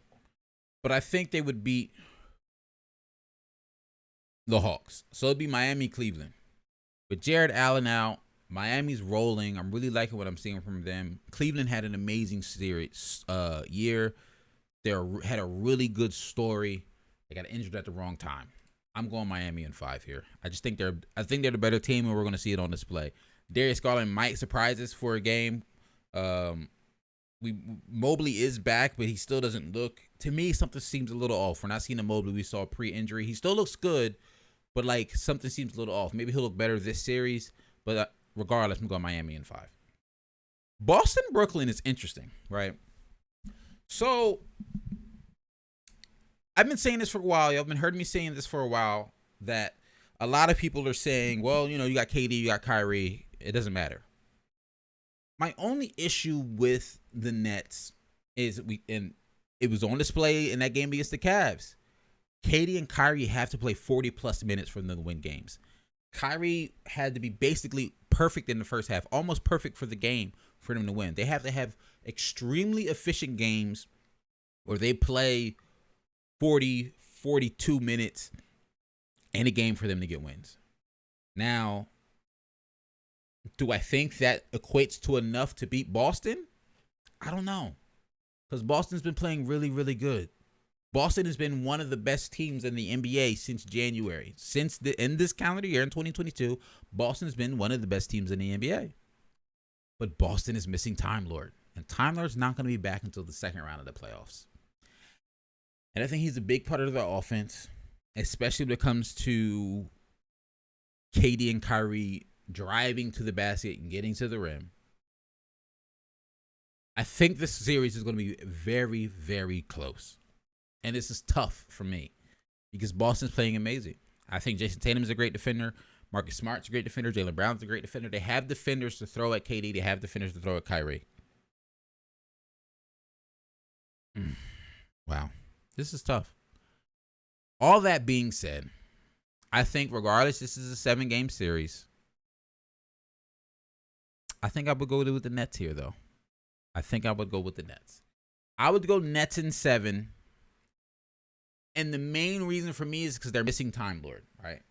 And it's hard for me. I think the better team up and down the roster are the Boston Celtics. But I think the two most talented players on the court will be KD and Kyrie. And I think we'll see that in this series. I'll go on more if we think it'll continue going forward in the playoffs. Now, I could be wrong here. Boston could win it. If Boston wins it, I'll be extremely happy for them. The only reason I'm not picking Boston is because this prediction isn't necessarily who I want to win based off of like how I feel about these teams. I would love to see Boston win. But I think KD and Kyrie can get it done here. I just think that's why I think it would be 7. Because I don't think they would show up for every game. I think there's going to be a game or two where Boston wins. And it could be Boston in 7. But regardless, I really think this series is going to 7. Brody, I'm a Sixers fan. Yep, big Sixers fan. This is to me, this is the hardest series, Matthias, to pick in the first round. It's a really, really tough series to pick. Really tough. Nets in 7. Shout out to Poppy Solo on TikTok if you follow him. Milwaukee, Chicago is interesting. Chicago had a really good year. They had a really good year. Injuries hit them in the wrong moments. They don't have anybody to stop Giannis. For real, I think this is the only sweep we're going to see in the first round. I got Milwaukee in 4. The Bulls have not beat a top 3 team all season long. They're 0. When I last looked it up, it was 0-16, and that was like mid-April. I don't know how many more they played since then, but to my knowledge, off the top of my head, they're not going to beat them. They're just not. It's over. It sucks for the Bulls. In terms of the Bulls' future moving forward, just real quick, I think they need to figure a couple things out. I think health will help. If they're healthy next season, that'll obviously make them a better team. But I still think they're missing a piece or two. And I think that piece could just be Nikola Vucevic playing better. If he steps up defensively and becomes better, very similar, quiet as kept, like Jokic did this season. Everybody talked bad about Jokic's defense for the last couple of years. Jokic became I won't say really good, but a solid defender this year. If Vucevic can just be a solid defender, that would help out the Bulls a ton. Right now, he's a negative defender in my eyes. Barnabas, how do you feel about the Hawks versus Hornets? You know what's funny? That game was on like above me. I got a TV above right here. Like I said, if y'all follow me on other platforms, you might have probably seen it on my story. The game was on. I didn't watch it at all. I was half for the first half of the game, I was trying to figure out why the stream wasn't working. And then since we've been live, I kind of been glancing up to keep track of the score. But I'm not surprised the Hawks won. I picked the Hawks to win. It sucks because the Bulls hyped everyone up at the start of the season, but we all know they're going to put. Yeah, we all knew they were going to be out in the first round. I agree. It sucks. Milwaukee in 5. I can see that. But yeah, this is the only thing I think. This is the only series that I had being a sweep. Low key all playoffs. I don't think any other series is going to be a sweep. But that one, Milwaukee versus Chicago, that's a sweep in my eyes. Next one up, my Sixers versus the Toronto Raptors. Now this one is interesting. It's interesting for a couple of reasons. So if you don't know, did I knock out? Where'd my camera go? Did I knock out the camera? I think I did. Yeah, I did. It should be back. There we go. Yeah, I knocked out my camera cord. So if you don't know,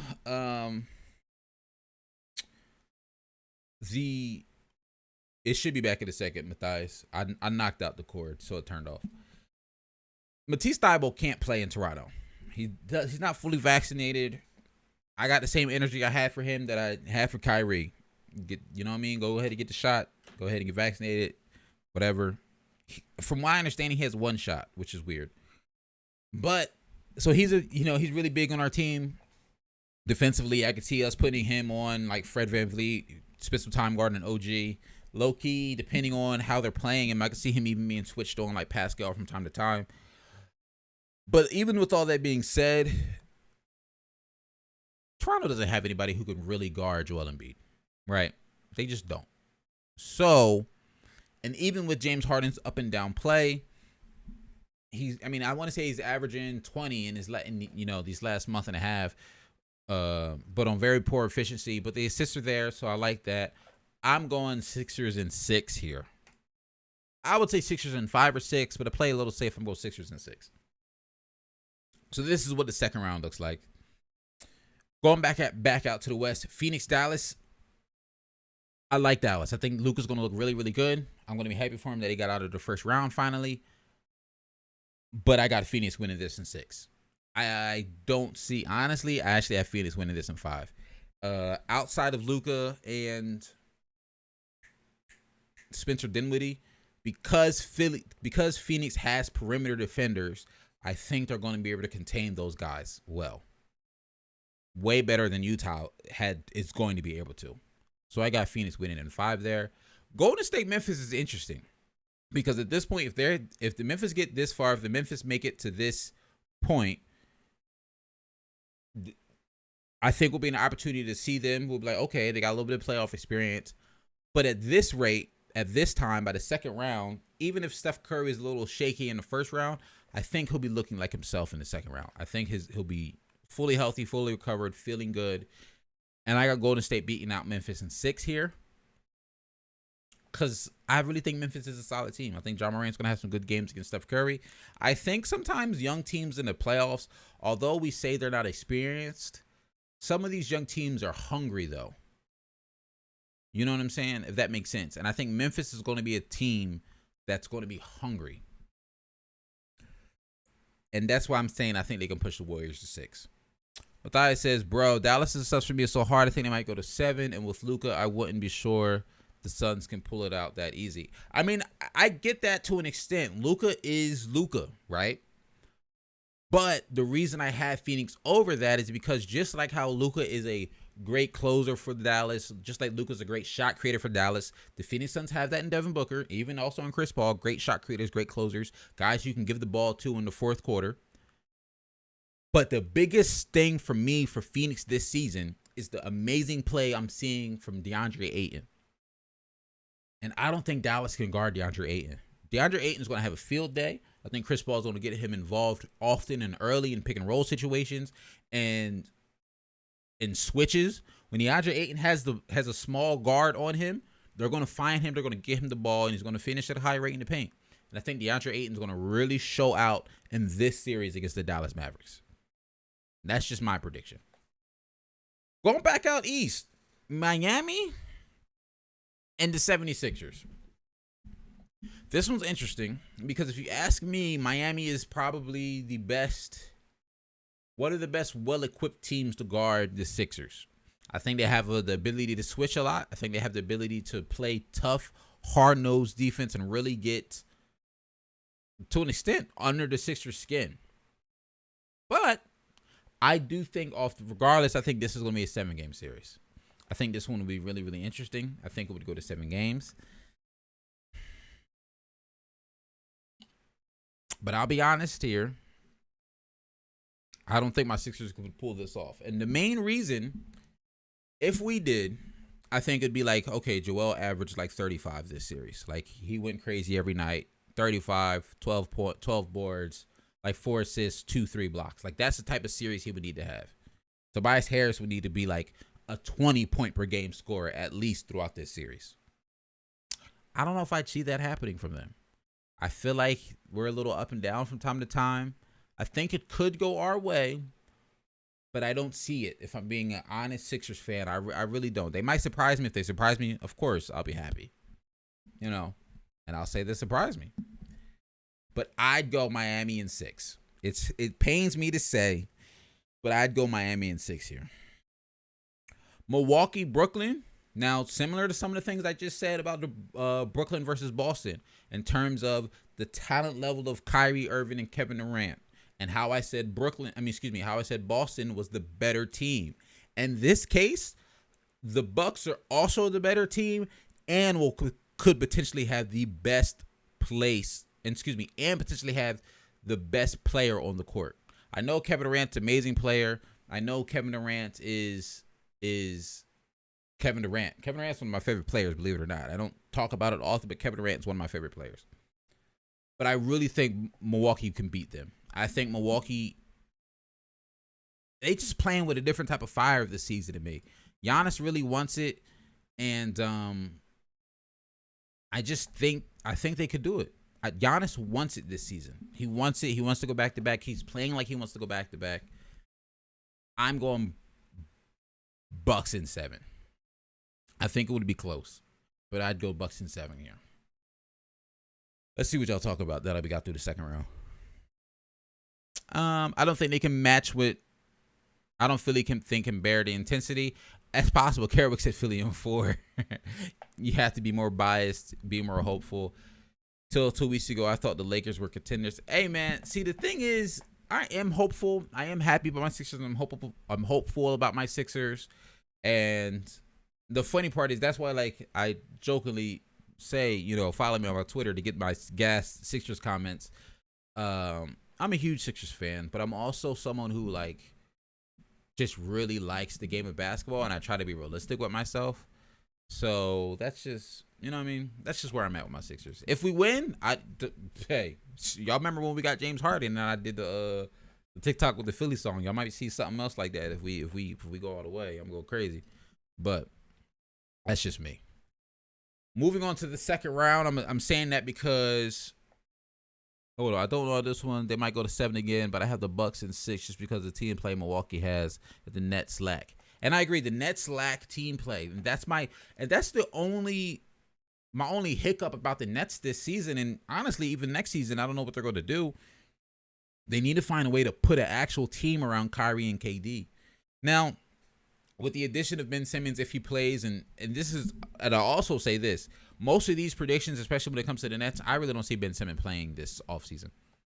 I don't. They've already said he's not coming back in time for the first round, probably. Maybe in the second round, but I don't see it because they're talking like herniated disc, and herniated discs aren't something you just snap back from. My stepdad just had a herniated disc and he had to get surgery on it, and then he was basically bedridden for the next 3 months. Like, that's not something you just snap back from. I wouldn't be surprised if we find out that Ben Simmons had to get surgery in the offseason. Like, I don't know how he got injured. I don't know what he did. As we get more information, I'm sure we'll talk about it in the offseason, but I don't know. But to me, the Nets don't have a team. They need to figure out how to build a team. Let's talk about Phoenix Golden State. Brody brought up a good point. Let me see what he said. I don't see how the Suns can contain Jordan Poole, Klay, and Steph. They barely beat Poole and bad shooting Klay the other week. And Devin Booker plays trash against the Warriors because GP2 was too good, right? That's a good point. Now, I think the Suns have perimeter defenders. They're going to throw a lot of. You're going to see Mikal Bridges out there. You're going to see Chris Paul out there. You're going to see Cam Johnson's not like an amazing defender, but not a bad one. Jay Crowder's a solid defender. They have guys. They have a lot of good two-way guys. A lot of solid two-way guys, right? Clay is playing better now than he had been playing, we'll say a month or two ago. He's looked good these last couple of weeks. If Golden State's raring all cylinders, I think this could be one of the most exciting series that we have seen in the playoffs up to this moment. I think this has the potential to be one of the most exciting series. And I think it'll be a very, very good Western Conference Finals.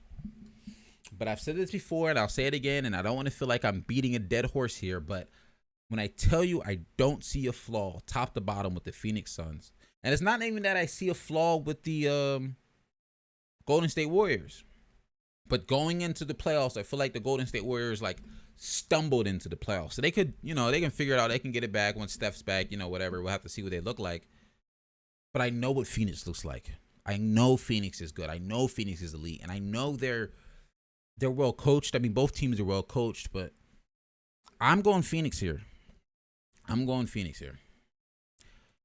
It'd be tough, but this is probably the first one I'd say probably Phoenix is 7. As you can see, Phoenix is 5 here, Phoenix in 5 here. I think they would have really just put these teams away to an extent. I'd go Phoenix in 7 against the Golden State Warriors. Miami and Milwaukee, it should be a repeat of the bubble, kind of, sort of. No, they played against each other last year, did they not? I'm trying to remember. There's so much like random thoughts in my head. I can't even remember that. But they faced each other before in the finals. Miami won in the bubble when they faced each other. I got Milwaukee winning here, right? I'm just gonna let you know right now. I think Giannis is going to prove to be the best player on the court. I think Miami's team ball is going to fall apart against this team, right? Because I think Miami's team ball could overpower the Sixers, because I don't always feel like the Sixers have amazing team ball. I think sometimes they have amazing play from Embiid, and sometimes Maxey drops like 25, and then we got to see what we get from everybody else. I think Milwaukee top to bottom is going to have... Oh, thank you. The Bucks swept them in the first round. I couldn't remember if they matched up in the first round. I could not remember when they matched up. Like I said, my brain's... We've also been live for an hour 40. Appreciate y'all for rocking with me. So for me, I'm going with the Bucks here. And it might surprise some people, but I'm going with Bucks in 6. I just really think they're a better team. I think Middleton's a really good player. Like, I think Middleton's better than... Like, you can make the argument that Jimmy Butler is better than Middleton, but then after that, I think Middleton's better than everybody else on the Miami Heat. I think Drew Holiday's probably better than, after Jimmy Butler, probably better than everybody else on the Miami Heat. You can make the argument that Bam might be a better player, but he's in the inside, not necessarily in the perimeter like those two guys. I think Milwaukee just has the better team here. So that leads you to a repeat of last year's finals, Phoenix versus Milwaukee. Hold on. Before I get to that, let me see what we're talking about. Ooh, Carol was saying Warriors in 6. Okay. What about Clay dropping 41? Yeah, I mean, Clay's been playing very well lately. If Golden State is up 3-2, Game 6 is over because Game 6 Clay is real. I mean, that's possible. But in moments like that, and that's why certain series, I think a series is close and can halfway go either way, that's why it's in 7. My pick is Phoenix, but I got to put some respect on the Warriors. That's why it's in 7. Very similar to the first round right there, the Boston series. My pick is Brooklyn, but I know how good Boston's been playing, and I would not be surprised if they won. But my pick is Brooklyn, if that makes sense. In this series, Phoenix versus Milwaukee, I'm going to tell you right now, I think this will go to 7. I think I was asked this question on the live when I went live on TikTok on Monday. I said who my pick was, and I said how much I like the Phoenix Suns. And basically, I was asked, why do I think it'd be a repeat of last year, basically, was the question. And no, I'm going to tell you right now, I think the Suns would win. I think the Suns would win in 7. Now, y'all know my logic when it comes to 7-game series. I'm picking the Suns in 7 because this did this to me last time. It makes you like, thank you for making your picks. Well, dang it. I don't want to. Can I just exit out of this part? No. I wanted to leave it up so y'all could see the rest of my joins as I went through. Nope. Nope. All right. Well, I'm going Suns in 7. Y'all seen it. We're about to wrap it up anyway. I would go Suns in 7 mainly because I think the Suns got better by just maturing. I think them being so close last year, I think, yeah, Carrie, I don't know what happened there. This same thing happened to me the other day when I was trying to go through my playoff bracket. Once I click the last thing, it just kind of tells me to sign in and it blocks my whole screen. I think the Suns, well, if I do the back arrow at the top of the search bar, it's going to take me to an empty bracket. Yeah. And because I actually went straight to this page, I can't even go back. Like, there's no back to go to, unfortunately. I could refresh it, but it's just going to take me to an empty bracket. That's all right. The reason I'm going with the Suns in 7 is because I think they're just more mature. Last year, I don't want to say the Suns surprised anybody, but I think they may have even surprised themselves. I think the Suns could have potentially looked up and was like, oh, snap, we in the finals. Because they were up 2-0. Remind you, they were up 2-0. And then the Bucks won 4 in a row. I don't see a world where this Suns team loses 4 games in a row. I just don't. I don't see a world where this Suns team loses 4 in a row. I don't know if they'll win 2 in a row either. It's potential because they're going to have home court. And I think they're good enough to do that. I think players like Ayton being better. I think Booker is a better player. And I've mentioned this before when we were talking about my all-NBA teams. His numbers might not be that much better, but he's a better leader. He's a better playmaker. And he's better for defense, right? He's better on, he's being more aggressive or energy. He's playing with more energy on defense. My words are slipping because I'm getting tired. So I'm going Suns in 7. That's my pick. I would also love to see Chris Paul win a championship. But that's my picks. Those are playoff predictions. Going forward, looking forward to the playoffs. That's all NBA teams, NBA regular season awards all wrapped up. We did it. This is episode 22. It started a half hour late because the internet was being weird. But bro, thank you for wrapping it up because I have been trying to do homework for an hour and you wouldn't let me. I love that. Well, appreciate you.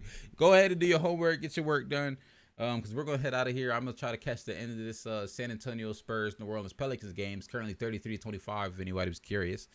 And appreciate it. Saying also episode Kerriwick. I had a good time. Hope you guys did too. This is definitely going to be an episode I chop up and y'all going to see it on TikTok and stuff like that because I think I had some good moments in here.